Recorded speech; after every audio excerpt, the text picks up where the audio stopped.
In this video, we're going to build the smallest mobile home in the world. Not just any mobile home, but one that is fully self-sufficient, with its own electricity and water supply, capable of lasting for a very long time. This is Chop and Kobe. The brothers love tough challenges and dive into crazy projects like converting old vehicles into mobile homes. They share these challenges with people through their YouTube channel called BZ Shot. So let's see how they'll overcome their newest challenge. Don't forget to like the video and subscribe to the channel, and let's get started. The whole story began when the brothers found this small truck on Facebook Marketplace. The truck was in excellent condition. It was the 1999 Japanese-built Super Truck, with only 71,000 miles on the odometer. The only issue was that the steering wheel was on the wrong side. But since it had four-wheel drive, the brothers would be able to camp anywhere in the world. To turn the truck into a mobile home, they were planning to add a lot of new components. That's why they weighed the truck first before making any changes. It weighed exactly 2,380 pounds. After stripping it down and adding everything needed to convert it into a livable mobile home, they would weigh it again to see how much weight had been added. They moved the truck to their yard to begin the work, and what surprised them most was the amount of space and height inside, which were bigger than they expected. The first step was to completely clear out the truck. They started removing everything from the inside, the flooring and the side panels, which took a lot of effort. Once they finished, the truck was completely empty. After stripping it down, the brothers pushed it into their workshop to begin working on it. The first thing they needed to do was install a new floor. That task was going to be quite difficult because of the wheel wells in the back. When placing the wooden panels, they had to cut sections around the wheel wells to make everything fit properly, so that if one day it breaks down, they would be able to repair it. It turned out that the truck's engine was in the back and that area was slightly raised. Because of this, the brothers had to extend their wooden panels straight across, which left them with a large empty space underneath. That space was going to be used for the water tank, the electrical system, and everything else they planned to install in the front. The setup was going to work out perfectly, but they had to cover all of it with plywood sheets. After adding some insulation above the engine to make it quieter, they installed 4 different plywood panels, but only 2 of them would be fixed permanently. This meant that if the engine broke down after some time, they would still be able to repair it. On the other side, the brothers started building their wall. It was a bit nerve-wracking because they were literally screwing everything into a door that would never open again. It ended up looking like a dark tent window, but it was necessary to black out the unused windows so that the wooden panels and insulation wouldn't be visible from the outside. They framed out this wall and it was almost ready. This side was a bit more challenging. The second wall was going to be their kitchen, which meant they needed to build a cabinet to hold a microwave, a fridge, and a sink. They created a perfect template for where it would go, right on the side. All they had to do was cut it from plywood and then start building the cabinet. The cabinet fit perfectly into its spot along the side of the mobile home, and the project was coming together amazingly well. They secured it to the wall with metal screws and added space for a backboard and a TV. Building in this way also allowed them to keep their main door functional, ensuring easy entry and exit. After that, they added an overhead cabinet to give them more storage space and to help separate the driving area from the living space. Once they finished all of the cabinetry, it was time to build the kitchen countertop. Kobe cut 2 wooden boards into very small pieces, and there were a lot of them. They glued all the pieces together and sanded them down evenly with an electric sander, creating a beautiful kitchen countertop for only about $2, which was an extremely low cost. On top of that, it looked really nice. As the truck's structure was coming together piece by piece, it was time for them to start wiring the electricity. The main focus of this truck was that they would be able to take it anywhere and live in it for as long as they wanted. That's why the electrical system was somewhat complicated. Up until then, they had been using regular outlets and ordinary light switches, just like the ones we find in a normal house. But the main power source for the whole truck was just a plug coming from the outside. And they didn't want that. They wanted to be completely independent, with the vehicle generating its own electricity without relying on the national power grid.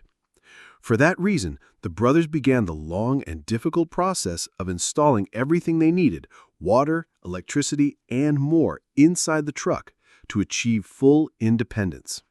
That way they would have all the essential resources anywhere in the world. This independence wasn't just about electricity, it also included water, the roof, and every part of the mobile home. The first thing they started with was water.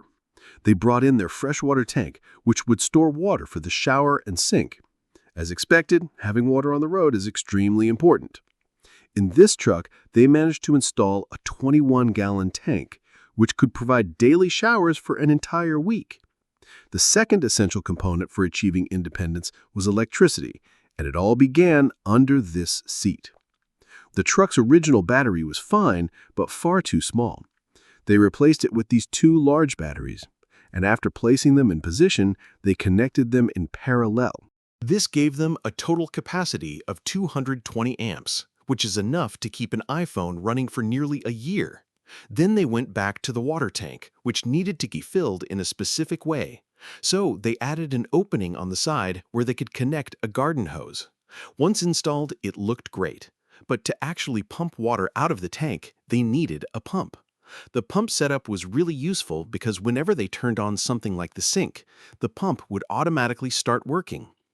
Back to the batteries. Having a lot of stored energy was great, but they couldn't use any of it without the inverter.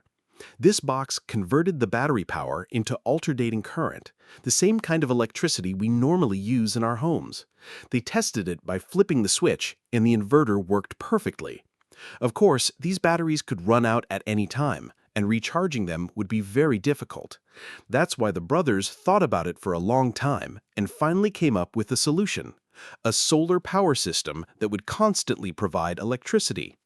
The solar panels would generate about 200 watts, which under ideal conditions could fully recharge the batteries in around 12 hours, even if they were completely empty. That was good in theory, but still not enough. So they also connected the batteries to the truck's alternator, meaning that whenever the engine was running and the truck was moving, the batteries would recharge automatically. After 48 hours of hard work and effort, the truck became completely independent, generating all of its own power. Now it was time for one of the best features of this mobile home: the shower. At the beginning of the build, the brothers had installed a very small water heater under the sink, designed solely to allow them to take a hot shower anywhere, anytime. You could call this feature a bit of a luxury. Then it was back to work. Now that the tank had been painted, it was time to finish the other side of the truck. They used a thin, nice-looking plywood sheet, tested the piece, and placed it in. It fit perfectly in its spot. And it looked really beautiful. At first, they weren't too excited about using plywood, since they preferred drywall, but in the end, it turned out really nice. Now it was time to work on the roof. They had to figure out the roof first because it was a bit complicated. The problem was that they had nothing solid to screw the metal fasteners into. The panels were the only layer covering the roof. If they tried to screw into it, unfortunately, it would cause leaks whenever it rained. Their solution was to use spray foam, which acted as both insulation and adhesive. Once this material dries, it's nearly impossible to remove. They held the roof panels in place with small sticks until the foam cured. When it was finished, it looked great. By the end of this video, they decided to take the mobile home camping. But not in just any place, they were going deep into the forest. Because of that, they needed to add something important: exterior lights around the truck so they could see their surroundings at night. They installed these lights, and once in place, they looked great and would be very useful. Then they returned to the shower area, wanting it to resemble a regular household shower. They installed wall tiles all the way up, and once finished, it looked just like a real shower. They also had a small section in the kitchen for a backsplash, so they placed tiles there too, giving it the same look as the shower area. To prevent any cracks, they sealed the tile joints with black silicone. The result was that the truck looked absolutely stunning. Inside the cabinets, things weren't quite perfect yet, so Colby worked on adjusting them to make everything look excellent. At the same time, Shay was installing the ventilation fan. This fan's purpose was to pull fresh air into the truck, which would be especially helpful when it got too hot inside. They chose this fan over an air conditioning unit because air conditioning consumes much more power. While the fan only used about 100 watts, an AC unit would have consumed 10 times that amount. At that point, Colby added insulation inside the cabinets, the windows, and the wall. He also installed their appliances, set up the shower fixtures, and tested the fan, which worked really well. The mobile home was now close to being finished, which meant it was time for the final touches. They needed to cover the exposed wires, screw holes, and gaps to make everything look neat. Then it was time to tie everything together and give the wooden walls a beautiful coat of white paint. After that, they installed the cabinet doors they had built so that both sides of the truck matched. The only thing left was the flooring. At the beginning of the project, they had 2 removable floor panels, which were still there. They couldn't just leave them like that, so their solution was to wrap everything with this beautiful black carpet. They chose black specifically because it's a dark color that wouldn't easily show stains later on. Since the space was very small and the look had to be uniform, they wrapped the removable panels with carpet as well to keep everything looking clean and polished. They also covered the underside with black fabric and then laid carpet over the top. Using carpet adhesive, they made sure it was tight and well fitted, then trimmed all the edges, repeating the same process for the second panel. The result in the end looked really good, and the vehicle was beginning to transform into a beautiful mobile home. The mobile home was almost done, but there was still one problem they had been avoiding the whole time because of how difficult it was: the couch. The main issue with the couch was that it had to transform into a bed.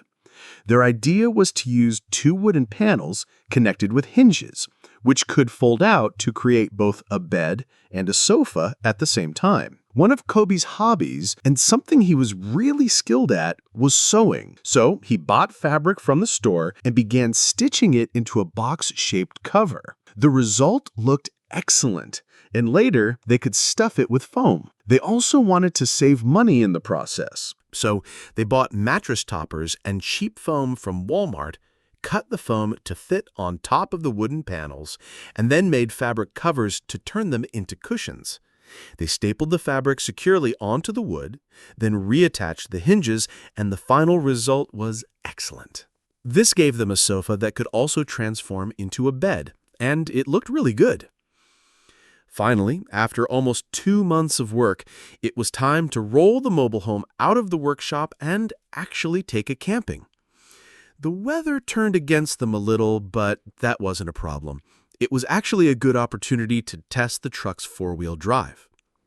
All of this would happen once they reached their campsite. But first, they headed to a gas station to weigh the mobile home again and see how much weight they had added. At the beginning of the video, when they first weighed the truck, it was exactly 2,380 pounds.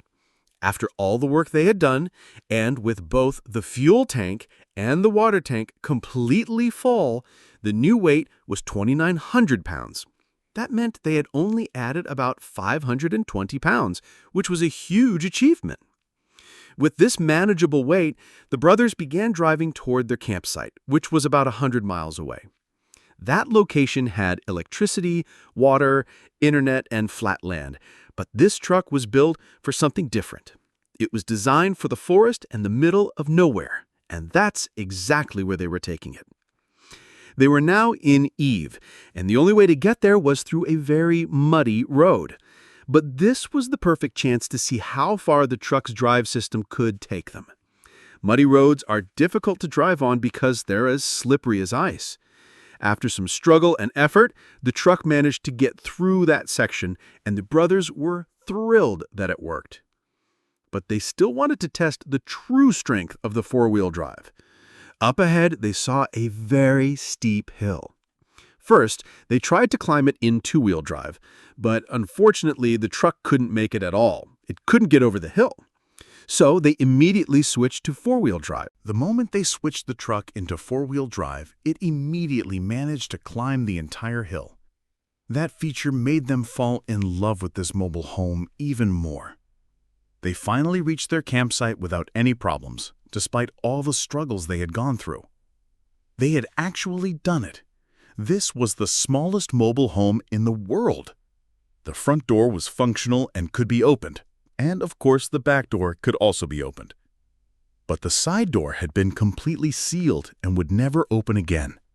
This opening here was for their water tank, allowing them to fill it completely, and the opening above it could be used to connect the truck to any external water source without relying on the tank itself. Here was the outlet used to charge the batteries. If they were somewhere with an external power source, they could run the entire truck off of it through this outlet instead of relying on the batteries. But since they were now in the middle of the forest, everything depended on the batteries and the water tanks. And right here was one of the best features in the entire truck, the shower. It looked amazing, and it was connected to the 21-gallon water tank, allowing them to use it anytime. They could even adjust the shower head to spray in any direction they wanted. They tested how long the hot water would last, and it stayed warm for about 1 full minute. That might seem short, but for a mobile home this small, it was actually very good. Even though the truck was tiny, it had been completely transformed. The brothers had finished building the smallest mobile home in the world, with a hot water shower, a full kitchen, a sofa that turned into a bed, a water tank, and electricity powered entirely by batteries and solar panels. They successfully tested the mobile home deep in the forest, living completely off-grid without relying on any external resources. I hope you enjoyed the video, and of course, don't forget to subscribe to the channel.